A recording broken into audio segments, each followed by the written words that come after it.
तो guys welcome है आपका आज की इस वीडियो में। और सबसे पहले हम सैमी ज़ेन के बारे में बात करते हैं। तो भाई सैमी ज़ेन के बारे में रिपोर्ट ऐसी आई है कि सैमी ज़ेन ने कुछ टाइम ऑफ ले लिया है WWE से, और अब भाई बताया जा रहा है कि शायद रॉयल रंबल या उससे पहले सैमी ज़ेन अपना रिटर्न करेंगे। तो भाई ये जो सैमी ज़ेन का ब्रेक है, भाई ये कहना पड़ेगा कि ये काफ़ी ज़्यादा भाई वो डिज़र्व भी करते थे। जब से वो ब्लड लाइन की स्टोरी लाइन में आए थे लास्ट ईयर, उसके बाद से भाई रेगुलरली वो शोज़ पे अपीयर हो रहे हैं और भाई टॉप की स्टोरी लाइन में वो इन्वॉल्व हो रहे थे। उसके बाद रेसलमेनिया में चैंपियनशिप जीते, उसके बाद भाई वीकली बाय वीकली उनको हर वीक जो है वो रेसल करना पड़ता था। तो भाई काफ़ी ज़्यादा ये डिजर्विंग ब्रेक था जो कि सैमी ज़ेन काफ़ी ज़्यादा डिजर्व करते हैं। तो भाई वो अब खुद उन्होंने WWE से मांगा है और WWE ने उनको ये चीज़ जो है वो दे भी दी है। तो भाई अब रॉयल रंबल के इर्द गिर्द हमें जो सैमी ज़ेन है वो दोबारा से देखने को मिलेंगे। अगली स्टोरी की तरफ बढ़ते हैं। भाई जे उसो की ये आप इस वक्त स्टोरी देख सकते हैं जहां पर भाई वो गुड न्यूज़ दे रहे हैं कि भाई जो यीट मोमेंट है वो वापस आ चुका है। तो भाई WWE के जो भी भाई चीज़ें चल रही थी तो भाई वो सब चीज़ें जो है वो सेटल हो चुकी हैं और अब भाई जो यीट का ट्रेडमार्क है वो ऑफिशियली WWE के पास आ चुका है। तो भाई जो फैंस यीट मोमेंट को एंजॉय करते थे, जे उसो एंजॉय करते थे, तो भाई वो चीज़ अब वापस आ चुकी है। और next week Monday night Raw से हमें दोबारा से जो चीज़ें हैं भाई जो यीट वाली चैंट्स हैं वो दोबारा से देखने को मिलेंगे। यीट पंचीज़ भी हैं जो कि भाई आ चुके थे जे उसो के, तो भाई वो चीज़ हमें दोबारा से अब मंडे नाइट रॉ पे देखने को मिल जाएगी। अगली स्टोरी की तरफ बढ़ते हैं और भाई ये ट्राइबल चीफ रोमन रेंज से जुड़ी है। तो भाई रेसलमेनिया और रोमन रेंज भाई इनका एक अलग ही कनेक्शन है। तो भाई इस साल अगर आपको नहीं पता तो भाई रेसलमेनिया 40 में जो रोमन रेंज है भाई वो उनका 8th टाइम होगा कि भाई वो रेसलमेनिया को मेन इवेंट करेंगे। मतलब 8 टाइम भाई उन्होंने रेसलमेनिया को मेन इवेंट करना है। और भाई उसके अलावा वो पहले ऐसे बंदे बन जाएंगे जो कि 4 कंसेक्यूटिव दफ़ा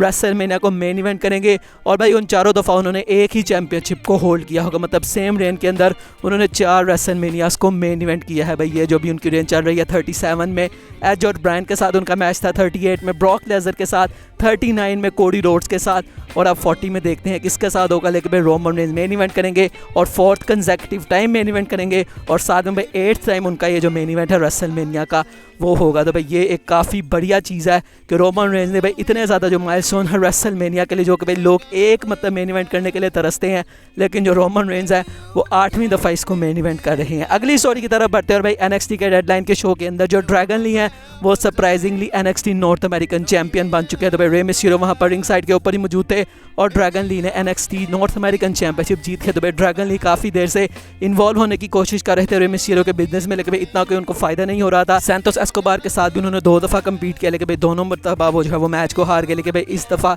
जो नॉर्थ अमेरिकन चैंपियनशिप है वो जीत चुके हैं। तो अब भाई देखते हैं आगे क्या डोमिनिक दोबारा से जो चैंपियनशिप है उसको कैप्चर कर पाते हैं या फिर नहीं कर पाते। उसके अलावा भाई NXT के शो में आज हमें CM पंक भी देखने को मिले जो कि भाई पिंक कलर की हुडी पहन के आए हुए थे। भाई ये तो काफ़ी वैसा इसके बारे में भी ट्रोलिंग जो है वो काफ़ी ज़्यादा चल रही है सोशल मीडिया पर कि क्या भाई लड़की बन के CM पंक आ गए। तो भाई CM पंक अपने फुल टीजर्स दे रहे हैं कि क्या वो NXT में भी आ सकते हैं, लेकिन भाई ऐसा कुछ नहीं होने वाला। मुझे ऐसा लगता है कि भाई उनके 99.99% चांसेस यही हैं कि वो मंडे नाइट रॉ के ऊपर जाएंगे। और इसी से रिलेटेड हमारी अगली स्टोरी है क्योंकि भाई सेथ रॉलिंस ने जवाब भी दे दिया है CM पंक के जो भी कमेंट्स थे उनके ऊपर।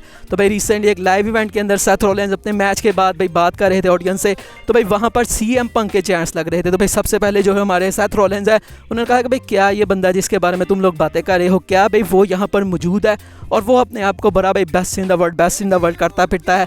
लेकिन भाई हकीकत ये है कि मैं बेस्ट इन द वर्ल्ड हूँ। वो तो भाई छोड़ के चला गया था कंपनी को और भाई मैं जब से आया हूँ तो भाई मैं हर हफ्ते और हर नाइट को जो है वो कम्पीट करता हूँ। भाई मैं एक वर्क हॉर्स हूँ। तो भाई जो बंदा अपने आप को बेस्ट इन द वर्ल्ड कहता है वो एक्चुअल में वो बेस्ट इन द वर्ल्ड नहीं है, बल्कि मैं बेस्ट इन द वर्ल्ड हूँ क्योंकि मैं हमेशा कंपनी के लिए अवेलेबल रहता हूँ। और भाई ऑडियंस का भी जो रिएक्शन है वो काफ़ी अच्छा था। ये चीज़ मुझे काफ़ी अच्छी लग रही है कि भाई CM पंक वापस तो आए हैं लेकिन उसके बावजूद भी भाई जो सेथ रॉलिंस है उनको भी अच्छा रिएक्शन मिल रहा है। भाई इस तरह से नहीं हो रहा कि फैन ने अपनी जो बैक है वो अगेंस्ट कर ली है सेथ रॉलिंस के, जैसे भाई हमने फील्ड के केस में देखा था कि भाई तब जो ऑडियंस है वो काफ़ी ज़्यादा भाई सेथ रॉलिंस के अगेंस्ट हो गई थी। लेकिन भाई इस दफ़ा ऐसा कुछ नहीं हो रहा। जो ऑडियंस है भाई वो यहाँ पर काफ़ी अच्छा काम कर रही है, CM पंक को भी सपोर्ट कर रही है और सेथ रॉलिंस को भी सपोर्ट कर रही है, जो कि भाई ये दोनों बंदे डिजर्व भी करते हैं। अगली स्टोरी ड्रू मैकिंटायर से जुड़ी है और भाई ड्रू मैकिंटायर का जो ये नया करैक्टर है तो भाई अब इसका फ्यूचर क्या होगा। तो भाई रेसलिंग ब्लॉग की तरफ से ये बताया कि भाई अभी WWE का जो फोकस है ड्रू मैकिंटायर के लिए वो यही है कि भाई उनका ये जो हील पर्सोना WWE लेके आई है इसको किस तरह ज़्यादा से ज़्यादा स्ट्रॉन्ग करना है WWE ने, सिर्फ अभी यही सोचा जा रहा है। और उसके अलावा अगर हम चैंपियनशिप की बात करें तो भाई फ्यूचर के अंदर WWE देख ज़रूर रही है कि भाई ड्रू मैकिंटायर के पास चैंपियनशिप आएगी। और अगर हम चैंपियनशिप की बात करें तो भाई ऑब्वियसली वो वर्ल्ड हैवीवेट चैंपियनशिप ही होगी और कोई टाइटल की तरफ तो वो जाने नहीं वाले। तो भाई मैकिंटायर के पास चैंपियनशिप आने ज़रूर वाली, लेकिन भाई अभी कोई डेट इस तरह का कुछ बताया नहीं गया। मे बी भाई रेसलमेनिया के बाद ही अब वो चीज़ें जो हैं वो हो, और रेसलमेनिया तक जो सेथ रॉलिंस है वो चैंपियन रहे, और तब तक जो ड्रू मैकिंटायर है उनका करैक्टर भाई WWE और भी ज़्यादा खतरनाक बिल्ड करे, और रेसलमेनिया के बाद शायद ड्रू मैकिंटायर हमें चैंपियन बनते हुए दिखाई दे सकते हैं। अगली स्टोरी की तरफ बढ़ते हैं भाई, रोमन रेंज वर्सेस CM पंक। ये वो मैच है जो कि भाई अब ड्रीम मैचेस की लिस्ट के अंदर आ चुका है और काफ़ी लोग देखना भी चाहते हैं। जैसा कि हमने स्मैकडाउन में देखा भाई, जब CM पंक ने रोमन का नाम लिया था तो किस तरह फैंस ने जो वो रिएक्ट किया था। तो भाई क्या अब इस मैच के बारे में WWE सोच रही है? तो भाई अभी रेसलिंग ब्लॉग की तरफ से ऐसा बताया गया कि भाई WWE के प्लान्स के अंदर अभी फ़िलहाल में रेसलमेनिया के लिए Roman Reigns versus Cody Rhodes है, मतलब रोमन रेंज वर्सेस CM पंक अभी तक WWE के प्लान्स में कहीं भी नहीं है कि भाई वो WWE रेसलमेनिया में करवाना चाहती है। CM पंक का मैच WWE सेथ रॉलिंस के साथ करवाना चाहती है, और on the other hand Roman Reigns versus Cody Rhodes का मैच। अब क्या कोडी रोड्स हराएंगे?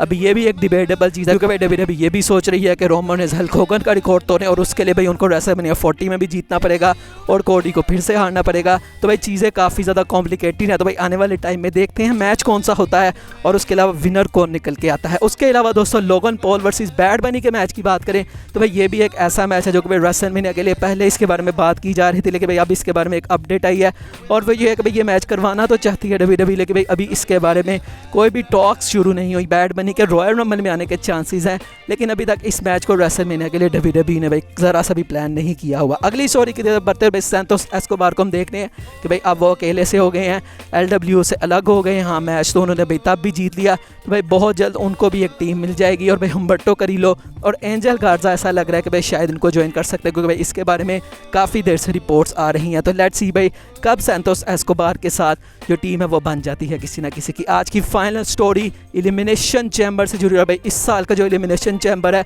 वो मुझे ऐसा लग रहा है कि भाई पिछले कुछ सालों में काफ़ी बढ़िया एलिमिनेशन चैम्बर मैच होने वाला है, क्योंकि भाई सबसे पहले तो हम रिपोर्ट्स यही सुन रहे हैं कि भाई जो भी बंदा रॉयल रंबल मैच को जीतेगा वो वर्ल्ड हैवीवेट चैंपियन को चैलेंज करेगा। तो भाई अब उसमें फिर एलिमिनेशन चैम्बर में क्या होगा? तो भाई एलिमिनेशन चैम्बर में एक आइडिया टीज किया है यहाँ पर रेसलिंग ब्लॉग ने, और वो कहते हैं कि भाई क्यों ना एलिमिनेशन चैम्बर मैच में एक ऐसा मैच करवाया जाए नंबर 1 कंटेंडर्स का फॉर द अनडिस्प्यूटेड चैंपियनशिप, कि भाई उसके अंदर रोमन रेंज के जितने भी कंपेटिटर्स रह चुके हैं उनमें जो जो मेजर कंपेटिटर्स थे उन सबको एक ही मैच के अंदर डाल दिया जाए। मतलब अगर आप इमेजिन करें भाई Drew McIntyre, Sami Zayn, Kevin Owens, Cody Rhodes और भाई 2 बंदे कोई और जे उसको आप डाल सकते हैं। तो भाई इस तरह से ये 6 के 6 बंदे जिनकी सबसे ज़्यादा मेजर राइवलरी रह चुकी है रोमन रेंज से उनके पूरे इस रेन में, तो भाई उन सबको एलिमिनेशन चैम्बर मैच के अंदर डाल दिया जाए, और भाई इस तरह से किसी के साथ ज़्यादती भी नहीं होगी कि भाई कोई कहेगा कि भाई क्यों कोडी रोड्स को क्यों जितवा दिया ऐसे तो वैसे।